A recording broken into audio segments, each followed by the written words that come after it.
नमस्कार, मैं हूं दिनेश पाठक और करियर मंत्रालय के इस अंक में लेकर आया हूं गंगा की कहानी। सिविल सर्विसेज एग्जाम में सामान्य अध्ययन का बहुत प्रिय विषय है गंगा नदी। इतने तरह से सवाल पूछे जाते हैं कि कोई भी भौचक रह सकता। आइए ले चलते हैं आपको हिमालय की यात्रा पर। गंगा वहीं से अवतरित होकर मैदानी इलाकों में आई हैं, इसलिए आपके लिए भी यह यात्रा जरूरी है। उससे पहले कुछ मूलभूत जानकारियां। गंगा भारत की राष्ट्रीय नदी है। 4 नवंबर 2008 को तब के प्रधानमंत्री मनमोहन सिंह की कैबिनेट ने इसे राष्ट्रीय नदी घोषित किया था। इसी के साथ नदी को प्रदूषण और अन्य समस्याओं से मुक्त करने के लिए उच्च अधिकार प्राप्त गंगा नदी घाटी प्राधिकरण गठित करने का फैसला लिया था। तय हुआ था कि प्राधिकरण के अध्यक्ष खुद प्रधानमंत्री होंगे। जिन राज्यों से गंगा बहती हैं उनके मुख्यमंत्री इसके सदस्य होंगे। कई जाने माने जानकार भी इसके अंग बने। साल 2014 में सरकार बदली और नरेंद्र मोदी प्रधानमंत्री बने तो उन्होंने भी गंगा नदी को लेकर और जोर शोर से काम शुरू कर दिया। इसमें 20,000 करोड़ रुपए के बजट का फ्लैगशिप प्रोग्राम नमामि गंगे भी शामिल है। नमामि गंगे केंद्र सरकार की एक ऐसी योजना है जिसका उद्देश्य गंगा नदी के प्रदूषण को कम करना, नदी को पुनर्जीवित करना है। इसके लिए केंद्र सरकार ने गंगा कायाकल्प के नाम से अलग से विभाग भी बनाया। बीते 8 साल में गंगा की सफाई के नाम पर लगभग 13,000 करोड़ रुपए खर्च हुए हैं। यह और बात है कि गंगा अभी भी गंदी है। पता चला है कि केंद्र सरकार ने गंगा सफाई की अवधि 5 वर्ष बढ़ाकर 31 मार्च 2026 कर दिया है। पहले यह 31 मार्च 2021 थी। गंगा से जुड़े कुछ जरूरी तथ्य भी जान लेते हैं। गंगा की कुल लंबाई 2525 किलोमीटर है। ये 2071 किलोमीटर भारत में और 454 बांग्लादेश में बहती है। बांग्लादेश में गंगा का नाम पद्मा है। गंगा देश के 5 राज्यों उत्तराखंड, उत्तर प्रदेश, बिहार, झारखंड और पश्चिम बंगाल से गुजरती है। 140 से ज़्यादा किस्म की मछलियाँ इसमें पाई जाती हैं। 5 दुर्लभ नस्ल की डॉल्फिन भी गंगा में पाई जाती हैं।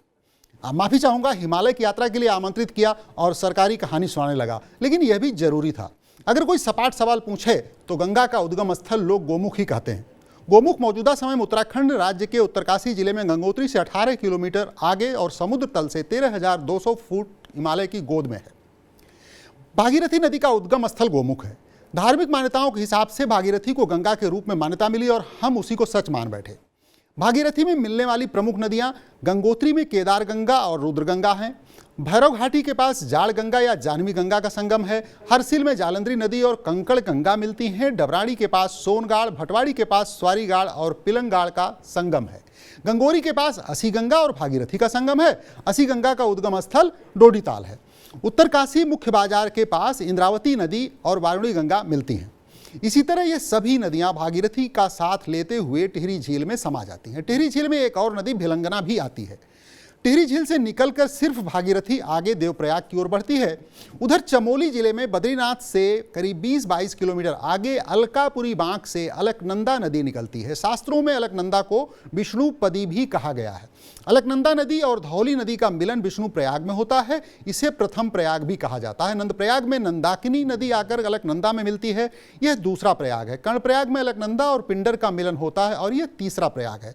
रुद्रप्रयाग में मंदाकिनी का मिलन अलकनंदा से होता है और यह चौथा प्रयाग है। और 5वां प्रयाग देवप्रयाग है, जहां अलकनंदा और भागीरथी नदी का संगम है।